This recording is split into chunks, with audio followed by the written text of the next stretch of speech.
ಎಲ್ಲರಿಗೂ ನಮಸ್ಕಾರ. ಇವತ್ತು ನಾನು ಬೆಂಡೆಕಾಯಿ ಫ್ರೈ ಮಾಡೋಣ ಅಂತ ನೀರಲ್ಲಿ ತೊಳ್ಕೊಂಡು ಈ ಥರ 4 ಭಾಗವಾಗಿ ಕಟ್ ಮಾಡ್ಕೊತಾ ಇದ್ದೀನಿ.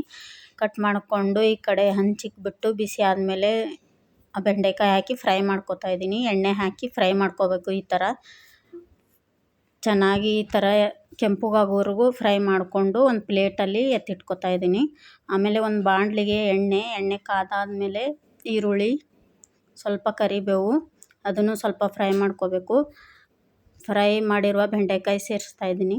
ಅದನ್ನು ಸ್ವಲ್ಪ ಎಣ್ಣೆಯಲ್ಲಿ ಫ್ರೈ ಮಾಡ್ಕೋಬೇಕು.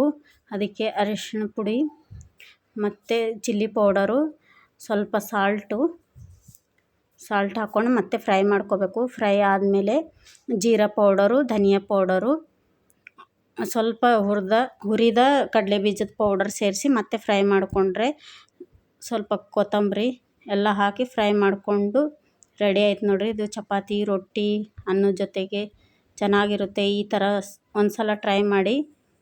Thank you.